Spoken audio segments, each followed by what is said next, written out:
A lo largo del tiempo de alabanza hemos hablado del Logos encarnado. Hemos hablado de Cristo. Y hemos dicho que es único. Y hemos proclamado que es santo. Y hemos dicho en una expresión profunda del alma que es el único así. ¿Es importante hablar del Logos encarnado? Claro, naturalmente. Pero esta tarde yo quiero hablaros del Logos escrito. El compromiso con el Logos encarnado, con Jesucristo, no es posible si no hay también un compromiso con el Logos escrito, es decir, su palabra. No puedo amar a Cristo e ignorar su palabra. Cristo dijo, si me amáis, guardad mis mandamientos. De manera que hay una determinación que tenemos que tomar hoy y responder a una pregunta, porque mi objetivo, lo dije ayer en la primera reunión, no es tanto hablaros de teología, es desafiaros a tomar decisiones en estas áreas. De manera que voy al Evangelio según Juan, capítulo 17, no nos vamos a mover de ese capítulo. El capítulo 17 del Evangelio según Juan, versículo 6. Cristo, en diálogo con el Padre, dice, he manifestado tu nombre a los hombres que del mundo me diste. Tuyos eran y me los diste. Ahora notad. Y han guardado tu palabra. Eran tuyos, me los diste, guardan tu palabra. Versículo 8. Porque les he dado las palabras que me diste, y ellos las recibieron, y han conocido verdaderamente que salí de ti, y han creído que tú me enviaste. ¿Qué palabras dio Jesús a las gentes y a los discípulos? Las del Padre. No se apartó de esa línea ni un instante siquiera. Yo les he dado tu palabra. Versículo 14. Les he dado tu palabra y hay una consecuencia. Y el mundo los aborreció, porque no son del mundo, como tampoco yo soy del mundo. De manera que en la medida en que tú te acerques a la Biblia, en la medida en que tú tengas compromiso con la Biblia, vas a ser aborrecido del mundo. ¿Lo entiendes? Ese evangelio que yo le llamo light, el evangelio de la felicidad. Cree en Cristo y serás feliz. Bueno, un momento. Vamos a saber qué es lo que queremos decir con eso de creer en Cristo y serás feliz. Porque yo creo en Cristo y humanamente hablando tengo más problemas que antes, ¿o no? Naturalmente, porque el mundo es contrario a mí.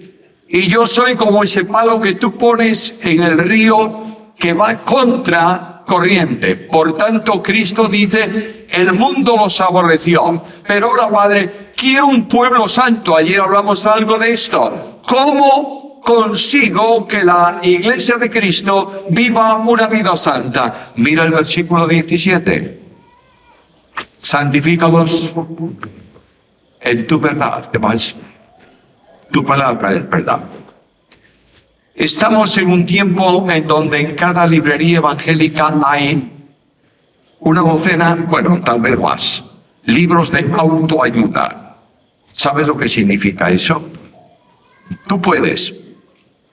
Y eso no es bíblico ni es verdad. Justamente cuando dices yo puedo es cuando no puedes. Y cuando no tienes ninguna fuerza espiritual es cuando Dios multiplica las fuerzas de quién. Del que no tiene ninguna. Bueno, esto es un absurdo. Es que Dios es absurdo, Pablo. Cuando tú multiplicas una cantidad por cero, ¿cuánto te da? Cero. Y si es muy grande esa cantidad y la multiplicas por cero, ¿cuánto te da? Cero. Pero Dios toma el cero tuyo, lo multiplica y te da poder para vivir una vida victoriosa. ¿Entiendes esto o no? No se trata de religión. Cristianismo no es religión. Cristianismo es comunión con Cristo. Y la vida de Cristo fluye en el cristiano. Y el cristiano vive a Cristo. Por tanto, ¿qué dice Cristo aquí? Les he dado, ¿qué cosa? Tu palabra. Y aquí tenemos el problema que yo quiero abordar hoy.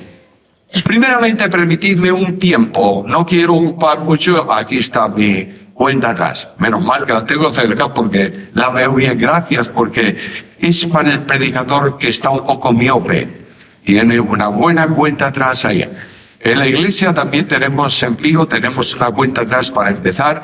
Y cuando ya ha empezado, el predicador delante tiene la cuenta atrás. Y claro, cuando llega a 0, empieza a contar para adelante en rojo. Y luego te pasa la receta por esos puntos rojos que tú has quebrantado. Voy a procurar ajustarme. Voy a procurar ajustarme. La gente, los hermanos son buenísimos. Sigue. No, vamos a ajustarnos al tiempo porque mi profesor Francisco La Cueva decía algo: lo que no puedas decir en 40 minutos, no lo digas. Y es verdad. A veces sabéis que el apóstol Pablo era un hombre que hablaba largo, ¿o no? ¿Lo dice la Biblia o no lo dice la Biblia?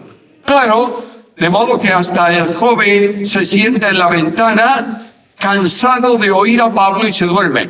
Y Lucas en aquel capítulo menciona 3 veces que Pablo habló largamente. Bien, yo no quiero imitar a Pablo en ese sentido hoy, pero quiero hablaros de 3 cosas. Primeramente, recordar solamente, porque estoy delante de una audiencia que conoce la Biblia. Recordaros qué es la palabra. En segundo lugar, hablar de las demandas que tenemos en esa palabra para nosotros. Y finalmente, hacer notar la consecuencia que eso debe traer en nuestra vida. Primeramente, la palabra. Nota que cuando Cristo habla de la Biblia, habla de la palabra de Dios, la vincula ¿con quién? Con Dios. Y Jesús dice: las palabras tuyas son las únicas palabras que yo le he dado. Dios habla por medio de su palabra. Y la palabra procede de Dios mismo. Y la base de la enseñanza de Jesús, ¿cuál es? Versículo 8. Les he dado las palabras que me diste. Por tanto, lo que yo he recibido de ti, y quiero deciros que Cristo viene al mundo con misión salvadora, pero específicamente con misión reveladora. Algunos dicen que Cristo vino al mundo para establecer el reino. Y como nadie aceptó el reino, entonces Dios se vio apretado en ese problema y arrancó una rama de Israel y metió la iglesia, y ahí tenemos, solucionó el problema. Cristo no vino para reinar de modo alguno en su primera venida. Y entendámoslo claramente. Dejémonos de historias. Dejémonos de ofrecer el reino. ¿Dónde está eso en el Nuevo Testamento? Cristo, proféticamente hablando, viene al mundo para morir. ¿Es claro o no es claro? He aquí mi siervo. ¿Viene para reinar? No, viene para morir. Vendrá para reinar en su segunda venida, no hay duda ninguna. Pero en la primera, Cristo vino para morir, dar su vida, hacer la obra de redención. Pero específicamente Cristo viene con una misión reveladora. Juan capítulo 1, versículo 18. Ese Padre, ese Dios infinito que nadie conoce porque no lo puede ver, ha sido manifestado por medio de ¿quién? De Jesucristo. Y está la dimensión de la revelación de Cristo, que cuando va terminando su vida, dijo algo que sorprendió, impresionó a los discípulos. Yo y el Padre somos uno. Y ahí tenéis de donde surge la necesidad de estudiar la Trinidad. La iglesia primitiva no estudió la Trinidad porque vamos a estudiar la Trinidad. No. La iglesia primitiva estudia un problema fundamental. ¿Cómo puedo entender que el Padre y el Hijo sean uno? Y claro está, viene por lógica natural que el envío del Espíritu Santo, que procede del Padre y del Hijo, tiene necesariamente que representar, que manifestarse por medio de una santísima Trinidad. Pero no es que la Trinidad se haya estudiado primero, sino que la Trinidad sale del estudio. Quiero decir, la Trinidad en cuanto a doctrina. Sale del estudio de la cristología. La razón de por qué Cristo da la palabra la tienes en el versículo 14. Les he dado tu palabra y el mundo los... La palabra marca una distinción en la vida del creyente. Y la palabra marca una distinción tan notable que el mundo dice, no queremos a este. De la misma manera que aquella multitud gritaba delante de Pilato, crucifícale, y también aquella parábola de Cristo y aquellas referencias anteriores, no queremos que este reine sobre nosotros. Ahora, le da la palabra, los creyentes asumen la palabra, creen la palabra y hay un cambio en la vida cristiana. Quiero recordarte algo que tal vez diga más adelante. Nadie es santo al margen de la ética bíblica. ¿Me sigues? Lo único que puede conducir tu vida en victoria conforme a la voluntad de Dios es su voluntad expresada. ¿Me entiendes esto? Yo veo muchas personas hoy buscando, a ver qué me dice Dios para esto, para aquello, por lo demás allá, y a ver qué siento hoy. Déjate de buscar y de sentir. Dios no va a revelarte nada que no esté en la Biblia. ¿Me entiendes esto? Porque no hay nueva revelación.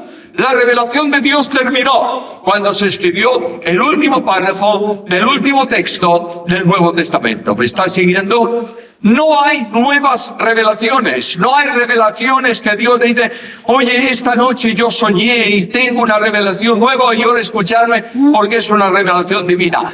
No es verdad. Dios habla solo por su palabra. Ahora voy más adelante. La palabra de Dios procede de Dios mismo y la palabra de Dios no es una novedad histórica en tiempos de Cristo. La Biblia hace referencia a cómo esa palabra se manifestó. Hebreos capítulo 1, versículo 1. Dios, habiendo hablado muchas veces de muchas formas, en otros tiempos o a lo largo de los tiempos, por medio de los profetas a nuestros padres. De manera que a lo largo de la historia de la humanidad, Dios se revela porque Dios quiere ser conocido. Nadie puede conocer a Dios si Él no se revela. Porque Dios es espíritu, yo soy materia, Dios es infinito, yo soy limitado, etcétera, etcétera. Pero Dios dialoga conmigo a lo largo de una revelación que se dio durante siglos.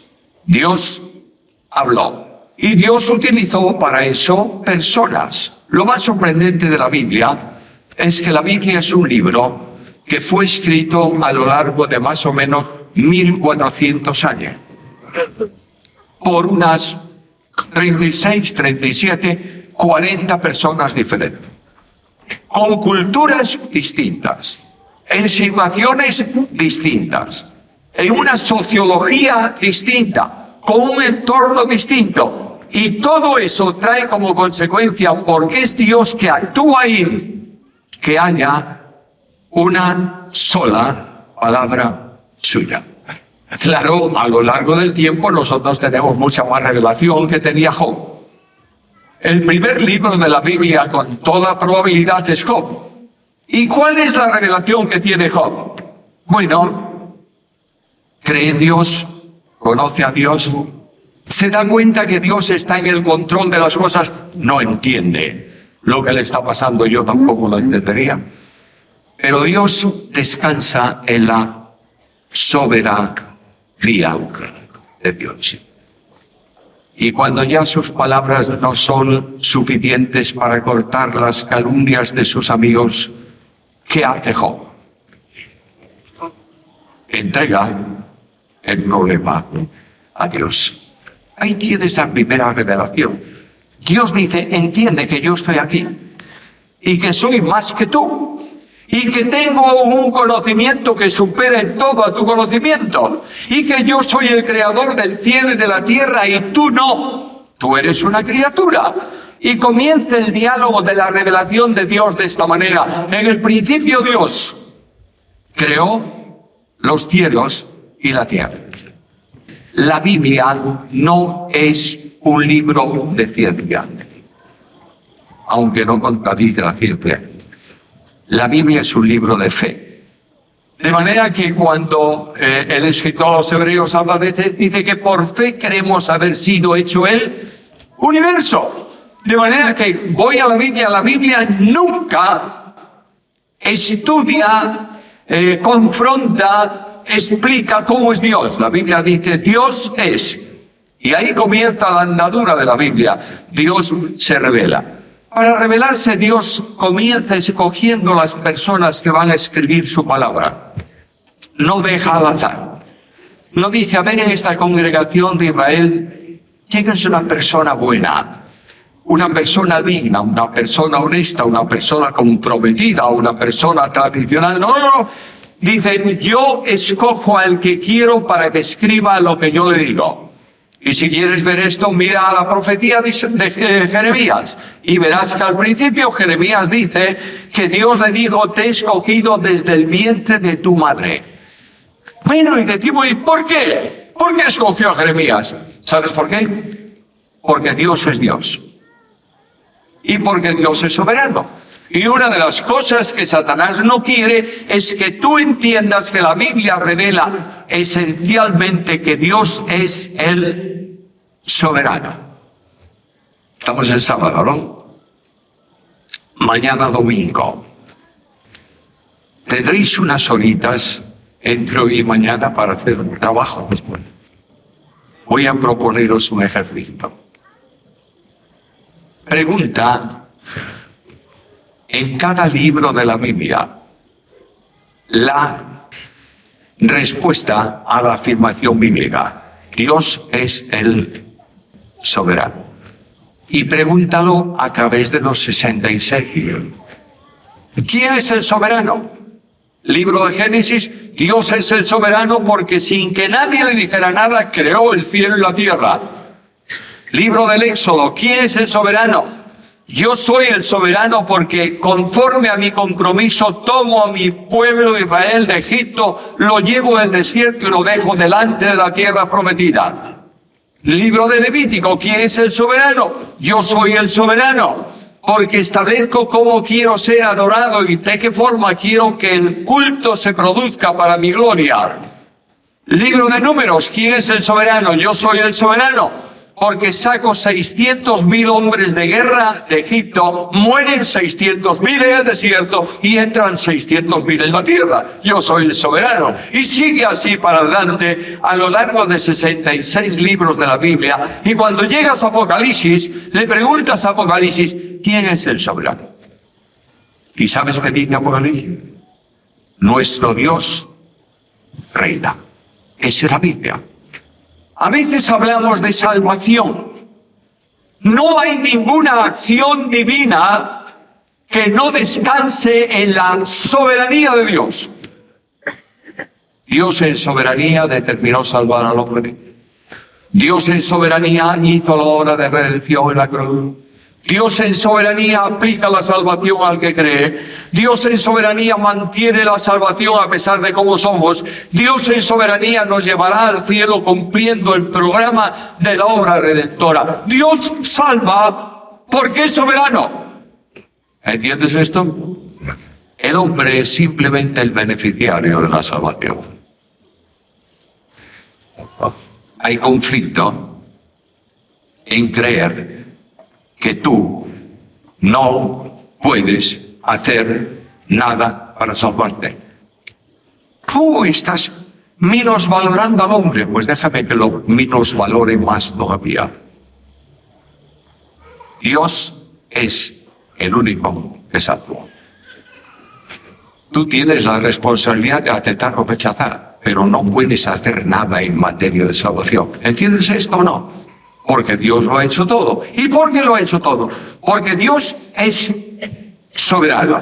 Ahora Dios se revela y le dice a Jeremías, como ejemplo, Jeremías, profeta a las naciones. Soy jovencito, Señor, tengo problemas. No digas que eres joven, yo voy a estar contigo. Segunda manifestación de la formación de la Biblia. Dios revela el mensaje que el profeta tiene que decir. El mensaje no es del profeta. El mensaje es de Dios.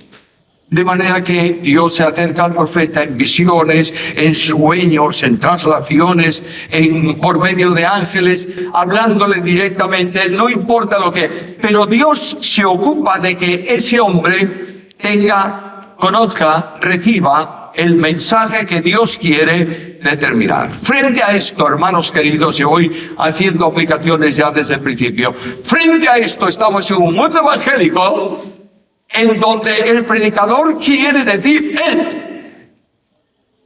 a la audiencia lo que él quiere que oiga. Y establece y elabora su plan. Y luego le pide a la Biblia unos cuantos versículos prestados para justificar la espiritualidad de su mensaje. No es así. El predicador tiene que preguntarle a Dios, ¿qué quieres decir a tu pueblo? El mensaje no sale de la mente del predicador, sale de la Biblia. Y el Espíritu de Dios conduce para que la congregación reciba en cada momento el mensaje de Dios. Ahora, ¿la Biblia es la palabra de Dios o no? ¿Tú crees que la Biblia es la palabra de Dios? Muy bien. Tengo una congregación de creyentes. ¿Y tú crees que la Biblia es inspirada por Dios? ¿Sabes lo que significa inspirar? Significa conducir a la realización de el mensaje o la explicación del mensaje que Dios da. De manera que en la Biblia hay dos textos para hablar de inspiración. En el Nuevo Testamento los dos. Uno es Pedro, y Pedro responde a la pregunta, ¿cómo se escribe la Biblia? Y dice, ninguna escritura es de interpretación humana, sino que los santos hombres de Dios hablaron siendo inspirados por el Espíritu Santo. El verbo que usa ahí Pedro es un verbo que tiene que ver con empujar. Pongo un ejemplo. Está una nave, ya que estamos hablando de tiempos antiguos, una nave arrimada a un muelle en el mar y de pronto levanta la vela. Y viene el aire, ¿y qué hace? Sopla en la vela. ¿Y qué ocurre? Empuja. Ese es el verbo. De manera que la Biblia fue escrita porque los hombres de Dios fueron empujados por Dios para que dijesen o escribiesen esa palabra. Porque Jeremías estuvo 10 años dando mensaje oral. Y un día Dios le dice a Jeremías, ven para allá. Toma un rollo de libro, es decir, donde se escribe un libro, y escribe. ¿Y qué quieres que escriba? Todas las palabras que te he dicho desde que comenzaste la profecía. Hace un momento yo entré aquí y hablé con varias personas. Yo podría decirle a uno de ellos, venga para acá, y dile a la congregación todo cuanto hemos hablado. ¿Qué ocurre? Yo qué sé, tengo una media idea, pero no. ¿Cómo puede acordarse de mensajes de 10 años atrás? ¿Sabes por qué? Porque el mismo que le comunica el mensaje hace que en su mente esté grabado ese mensaje y lo escriba conforme al pensamiento del mismo. Algo más. La Biblia es no solamente inspirada, es un escrito vivo.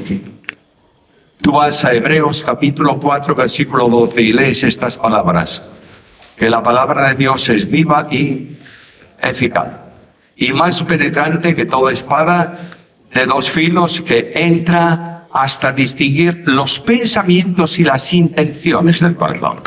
A ver lo que está diciendo ahí, ese adjetivo eficaz necesitaría por lo menos 2 palabras castellanas para dar el sentido del adjetivo griego, eficaz y eficiente.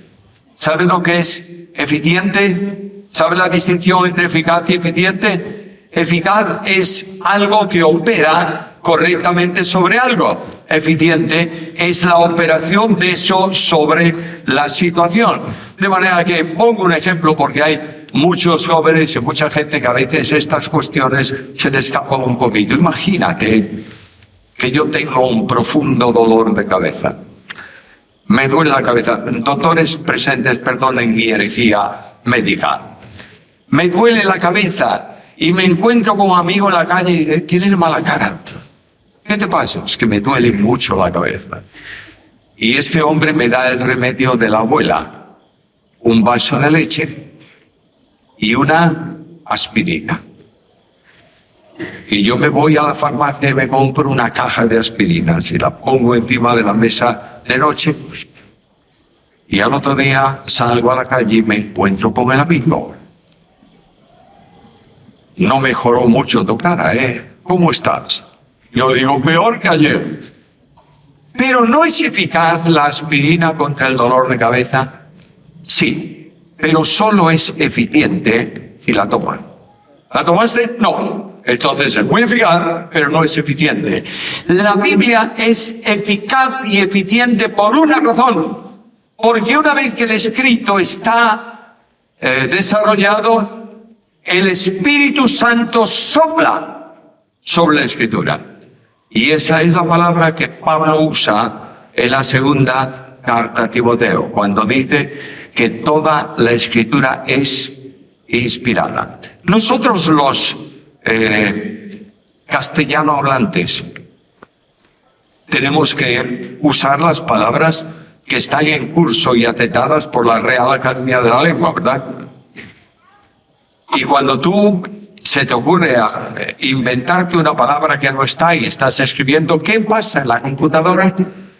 Aparecen allí debajo unas rayitas rojas, ¿verdad? Que te dicen, eso no está, no lo puedes usar.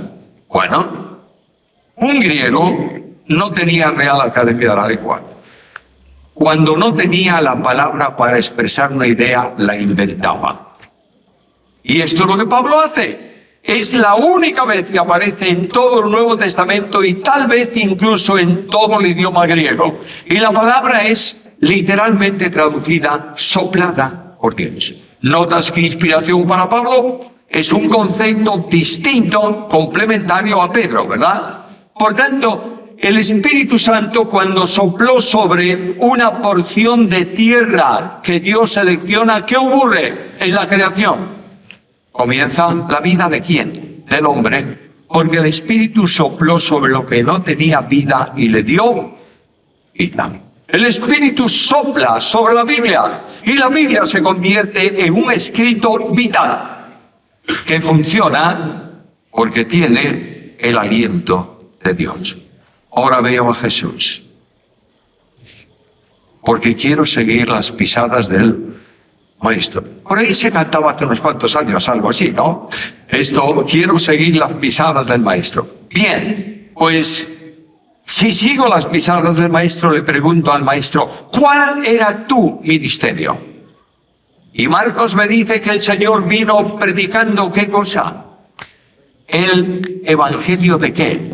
Del reino. Aquí tenemos un serio problema. ¿Qué es el evangelio del reino? Pues es el mensaje de Dios para salvación. Pero el evangelio es algo simple y sencillo, dicen los evangelistas descafeinados del tiempo presente. Es muy fácil. ¿Y cuál es el mensaje del evangelio? ¿Tú eres un pecador? Bueno, eso ya lo sé. ¿Y Cristo es el único salvador? También lo sé. ¿Y si crees en Cristo eres salvo? También lo sé. Y levanta la mano para demostrar que eres salvo. Tú puedes levantar las dos manos y los pies y te vas al infierno. ¿Está claro o no? Porque la salvación es la aceptación incondicional de la doctrina de la cruz. Lo dice Pablo. Y Pablo dice el evangelio que predico, no lo he recibido de hombres ni por hombres, sino ¿de quién? De Dios. Por tanto, no puedo cambiar el mensaje. Hermanos queridos, amadísimos hermanos míos, basta de evangelio light, que lo único que produce son convicciones, pero no conversiones. Yo tengo que presentar el mensaje de la cruz. doctrina bíblica. Y no soy yo el que voy a salvar al oyente. Es el Espíritu Santo de Dios que va a hacer la obra aplicando la palabra al oyente. Biblia, por favor. Biblia en la evangelización. Dejémonos de contar historias y anécdotas y situaciones que no se las cree muchas veces ni el propio predicador, y prediquemos la Biblia. Abramos la Biblia en el púlpito y demos el mensaje de la cruz, que es un mensaje poderoso para salvación. ¿A quién? A todo aquel que cree. Ahora, Cristo está en su ministerio. Y Cristo predica el Evangelio, pero Cristo responde preguntas. ¿No es esto? Y ahí viene uno de los religiosos de su tiempo y le hace una pregunta, le formula una pregunta a Cristo. ¿Cómo le responde Jesús? ¿Cómo lees? ¿A dónde lo mandó? A la Biblia. La autoayuda de hoy envía al hombre mismo. La Biblia envía el hombre a Jesús. La autoayuda de hoy envía al hombre mismo. La Biblia envía el hombre a Jesús. La autoayuda de hoy envía al hombre mismo. La Biblia envía el hombre a Jesús. La al hombre, el hombre. En el mundo ayuda de hoy envía al hombre mismo. La Biblia, esa idea, Cristo advirtió esto. La última cena. En el mundo ayuda de hoy envía al hombre mismo. La Biblia, esa idea, Cristo advirtió esto. La última cena. En el mundo ayuda de hoy envía al hombre mismo. La Biblia, esa idea, Cristo advirtió esto. La última cena. En el mundo ayuda de hoy envía al hombre mismo. La Biblia advirtió esto. La última cena. La Biblia, esa idea, Cristo advirtió esto. La última cena. En el mundo ayuda de hoy envía al hombre mismo. La Biblia, esa idea, Cristo advirtió esto. La última cena. Hoy, hombre, esa advirtió esto. La última cena. En el mundo ayuda de hoy envía al hombre mismo. La Biblia, esa idea, Cristo advirtió esto. La última cena. En el mundo ayuda de hoy esa idea esto. En el mundo envía al hombre mismo. Dos idea, Cristo. La ayuda de hoy envía al hombre, y la palabra marca distinciones. Ahora tenemos un problema en el mundo de hoy y es una sociedad. Envía al hombre. ¿Es cierto esto también aquí en Argentina o no? El pecado forma parte de la expresión natural del día. Cada uno con un pecado mayor. Envía al hombre. No saben dónde meterse. Hablo de los jóvenes creyentes, de personas de la iglesia, porque el mundo en su al hombre golpeándolo permanentemente, y hay jóvenes que están preguntándose, esto que era problemático hace tanto tiempo, ¿no es verdad que hoy tiene menos problemas? No al hombre. El problema es el mismo en el origen como hoy. ¿Por qué? Porque Dios detecta la maldad en esa área. Por tanto, ¿cómo puede al hombre de hoy ser santo? Bueno, ¿quieres probarlo? Puedes probar la santidad legal. ¿Sabe lo que significa? Haz, no hagas. Yo tenía, cuando era joven, tenía en mi bolsillo derecho yo tenía edad legal de lo que no se podía hacer. Eso era el mundo. En el otro bolsillo, un papel de lo que se podía hacer. Eso era la vida cristiana. De modo que yo iba por la noche y sacaba el papel del bolsillo derecho. No es verdad, es alegoría pura, ¿eh? Esto, sacaba el papel, lo veía y decía, edad legal. Chao, al bolsillo. Y decía para mí, mañana voy a ser mejor, mañana peor todavía. Pero es que había cosas sumamente absurdas. Mañana voy a ser mejor. Es que tú tenías que ir, a lo mejor es un defecto histórico que yo esté esta tarde con corbata. Me estáis viendo como una... Mañana voy a ser mejor. Por ahí. Pero es un trauma de pequeño, porque para ir a la reunión cuando yo era un niño había que ir con saco y con... Mañana voy a ser mejor. No solo eso, algún raro inventó por ahí que había que tener el cuello almidonado. ¿Os suena eso? A los jóvenes no, pero a los mayores tal vez. Por ahí. Y yo tenía una tía que se ocupaba de esa labor, la odio con toda mi fuerza. Cada vez que yo veía a mi tía el sábado por la tarde agarrar mi por ahí y meterla en almidón puro ahí en el agua, y luego por ahí encima de una tabla de planchar y con la plancha le daba encima hasta que quedaba más duro que eso. Y luego mi tía el sábado crecía, pero la camisa no crecía por ahí. Y mi madre venía el domingo y el sábado de la miseria en España no se podía comprar una camisa por ahí. ¿Qué necesidad? Mi madre me decía, ven para acá, y yo iba, me metía por ahí, mangas, empezaba a poner los botones por ahí, empezaba a poner los botones por ahí. El amigo mío no entraba en ese espacio. Entonces mi madre me agarraba por aquí y me decía, estira la cabeza, y ¡chas! Me ponía el botón. Y el cuello, amigo mío, no entraba en ese espacio. Y yo le pregunté muchas veces a mi madre, ¿por qué tengo que ir así? ¿Sabes qué me respondió? Porque vamos a la presencia del Señor. Ese espacio. De modo que el Señor está presente solo en el templo. En la calle no. Y en la casa tampoco. Pero había que ir así. Claro, yo arreglaba el problema del cuello, ¿sabes cómo? Mientras oraba alguien en el culto libre, una oración de esas kilométricas, yo metía, siempre alguno así, metía los dedos en la camisa y hacía ¡tas! El botón fuera, yo tenía ventilación, sé que después iba a cobrar, pero es que eso era la expresión de vida santa. Metía siempre alguno así.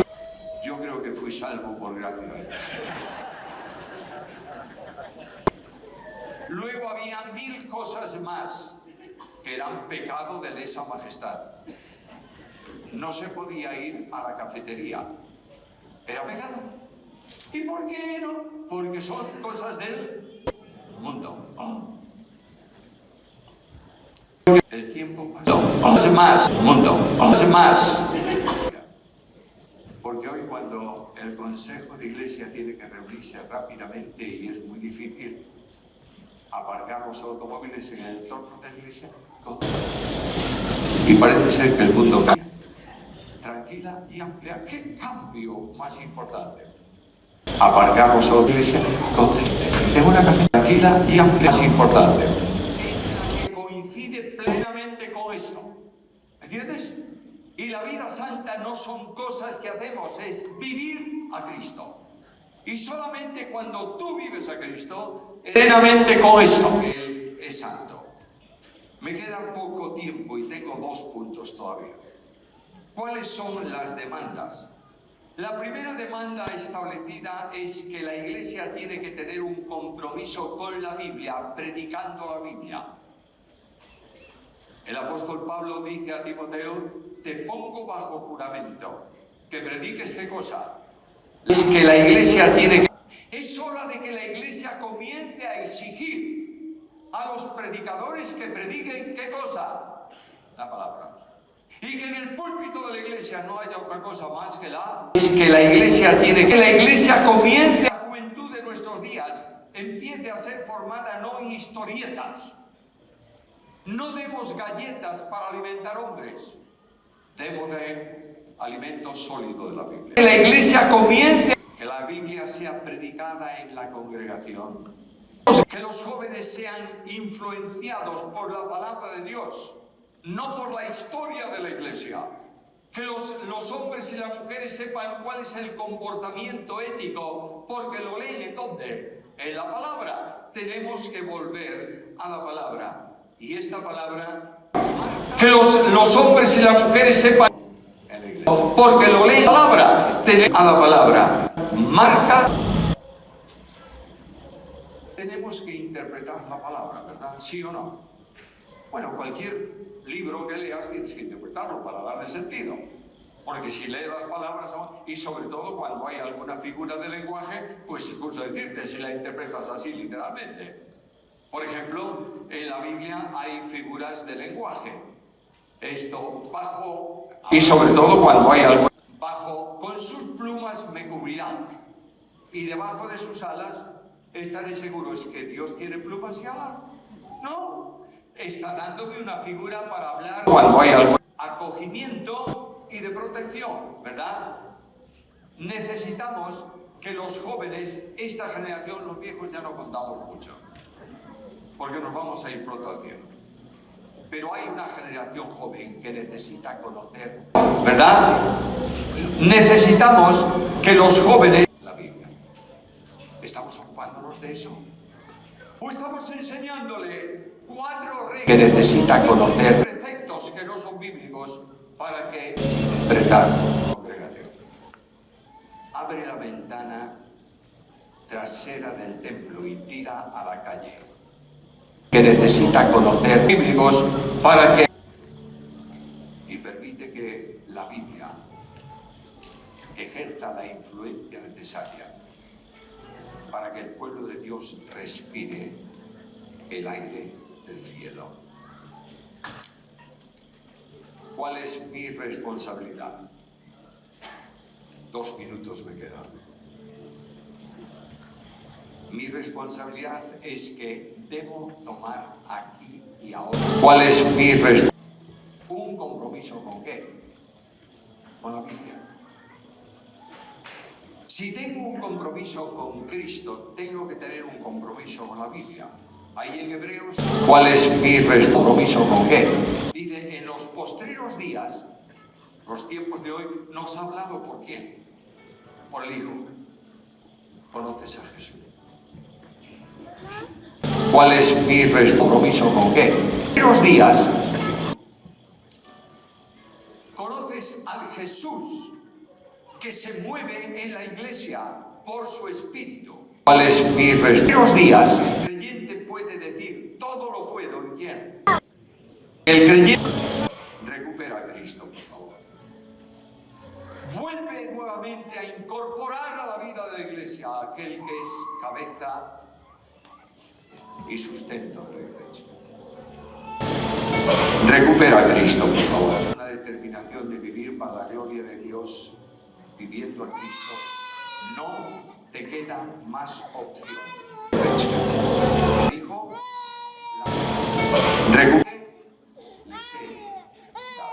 esta es la necesidad del pueblo de Dios hoy, hermanos queridos. El pueblo de Dios está el pueblo de Dios está cansado de el pueblo de Dios está harto de que haya contiendas y problemas no por doctrina, sino por costumbres. Le hemos dado a las costumbres la doctrina y estamos arruinando la vida de muchos jóvenes. Y Dios os trajo esta tarde a una sola pregunta: ¿qué vas a hacer con la Biblia? ¿Tienes un plan de lectura para leer la Biblia entera durante cada año? ¿La tienes? ¿Lo estás haciendo? ¿Estás leyendo la Biblia en la medida en que pueda entenderla a los niños en tu casa? En las escuelitas dominicales de la... ¿Estás haciendo Biblia para entenderla dominical de las iglesias. Aquí de hoy o se reúnen a los niños para que conozcan la Biblia. Y el matrimonio en casa lee juntamente la Biblia y oran juntos. Amados míos, queridos míos, Dios está llamando a su pueblo a un retorno a la Biblia. Sí. ¿Quieres tomar tú esta responsabilidad conmigo? Y decir al Señor ahora: cuenta conmigo, Señor. Sin condiciones. Esta responsabilidad y viviendo para tu gloria. Que el Señor añada sobre vosotros su